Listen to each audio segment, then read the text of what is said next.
What it was a copy of a letter written by a young Marine to his mother while he was hospitalized after being wounded on a Korean battlefield in 1950. And it came into the hands of a Navy chaplain. The Navy chaplain read this letter before 5,000 Marines at the San Diego Naval Base in 1951, and then it found its way into this news director's hands. But the Navy chaplain talked with the boy, and he talked with the boy's mother and the members of the patrol and the sergeant in charge of the patrol, and privately, Navy chaplain Captain Father Walter Molnar, and he might be listening now with the power of your radio station, and Michael himself might be listening now because I've talked with him. Really? Privately, the good father will tell you that it's a true story. So what we did was start to read the story on the Christmas Eve of 1960 and did it for 8 years in Detroit. And what we say at Christmas time is we read the letter and let it stand on its own merits. And this story is the letter, a copy of the original letter from a Marine named Michael about what happened to him on a Korean battlefield in 1950. Okay, we all ready to hear it? All right. All right, let's hear it right now.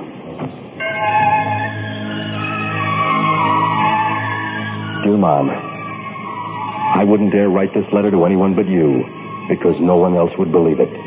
Maybe even you'll find it hard. But I've got to tell somebody.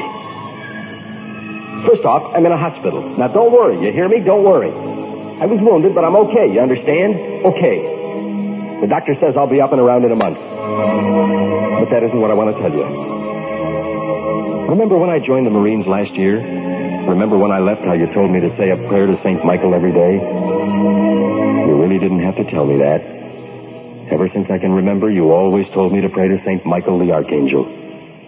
You even named me after him. Well, I always have. When I got to Korea, I prayed even harder. Remember the prayer you taught me? Michael, Michael of the morning, fresh cord of heaven adorning. You know the rest of it. Well, I said it every day. Sometimes when I was marching or sometimes resting, but always before I went to sleep. I even got some of the other fellows to say it. Well, one day I was with an advanced detail way up over to the front lines. We were scouting for the commies. I was plodding along in the bitter cold. My breath was like cigar smoke. I thought I knew every guy in a patrol when alongside of me comes another Marine I'd never met before. He was bigger than any Marine I'd ever seen. He must have been 6'4" and built in proportion. It gave me a feeling of security to have such a buddy near. Anyway, there we were, trudging along. The rest of the patrol spread out. Just to start a conversation, I said, "Cold, ain't it?" And then I laughed. Here I was with a good chance of getting killed any minute, and I'm talking about the weather. My companion seemed to understand. I heard him laugh softly. I looked at him. "I've never seen you before. I thought I knew every man in the outfit." "I just joined at the last minute," he replied. "The name is Michael." "Is that so?" I said, surprised. "That's my name, too." "I know," he said, and then went on, Michael, Michael of the morning." I was too amazed to say anything for a minute. How did he know my name and the prayer that you had taught me? And then I smiled to myself. Every guy in the outfit knew about me. Hadn't I taught the prayer to anybody to listen? By now and then, they even referred to me as St. Michael. Neither of us spoke for a time, and then he broke the silence. "We're going to have some trouble up ahead." He must have been in fine physical shape, for he was breathing so lightly I couldn't see his breath. Mine poured out in great clouds. There was no smile on his face now. Trouble ahead, I thought to myself. Well, with the commies all around us, that's no great revelation. Snow began to fall in great thick globs. In a brief moment, the whole countryside was blotted out, and I was marching in a white fog of wet, sticky particles. My companion disappeared. "Michael!" I shouted in sudden alarm. I felt his hand on my arm. His voice was rich and strong. "This will stop shortly." His prophecy proved to be correct. In a few minutes, the snow stopped as abruptly as it had begun.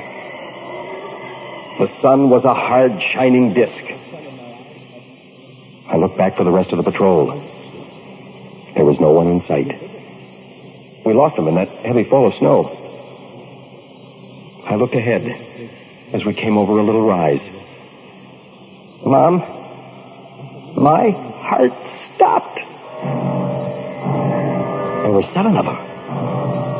7 commies in their padded pants and jackets and their funny hats. Only there wasn't anything funny about them now. 7 rifles were aimed at us. Down, Michael! I screamed and hit the frozen earth. I heard those rifles fire almost as one. I heard the bullets. There was Michael, still standing. Mom, those guys couldn't have missed. Not at that range. I expected to see him literally blown to bits. But there he stood, making no effort to fire himself. He was paralyzed with fear. It happens sometimes, Mom, even to the bravest. He was like a bird, fascinated by a snake. At least that's what I thought then. I jumped up to pull him down, and that's when I got mine. I felt a sudden flame in my chest. I often wondered what it felt like to be hit. Now, I know. I remember feeling strong arms about me. Arms that laid me ever so gently on a pillow of snow. I opened my eyes for one last look. I was dying. Maybe I was even dead. I remember thinking, well, this isn't so bad. Maybe I was looking into the sun. Maybe I was in shock. But it seemed I saw Michael standing erect again. Only this time his face was shining with a terrible splendor. As I say, maybe it was the sun in my eyes, but he seemed to change as I watched him. He grew bigger. His arms stretched out wide. Maybe it was the snow falling again, but there was a brightness around him, like the wings of an angel. In his hand was a sword that flashed with a million lights. Well, that's the last thing I remember till the rest of the fellows came up and found me. I don't know how much time had passed, but now and then I had a moment's respite from the pain and fever. I remember telling them of the enemy just ahead. Where's Michael? I asked. I saw them look at one another. Where's who? Asked one. Michael, that big Marine I was walking with just before the snow squall hit us. Kid, said the sergeant, you weren't walking with anyone. I had my eyes on you the whole time. You were getting too far out. I was just going to call you in when you disappeared in the snow. He looked at me, curiously. How'd you do it, kid? How'd I do what? I asked, half angry despite my wound. This Marine named Michael and I were just... Son, said the sergeant kindly, I picked this outfit myself, and there just ain't another Michael in it. You're the only Mike in it. He paused for a minute. Just how'd you do it, kid? We heard shots. There hasn't been a shot fired from your rifle. And there isn't a bit of lead in them 7 bodies over the hill there. I didn't say anything. What could I say? I could only look, open-mouthed, with amazement. It was then the sergeant spoke again. Kid, he said gently, every one of those 7 commies over the hill there was killed by a sword stroke. That's all I can tell you, Mom. As I say, it may have been the sun in my eyes. It may have been the cold or the pain. But that's what happened. Love, Michael.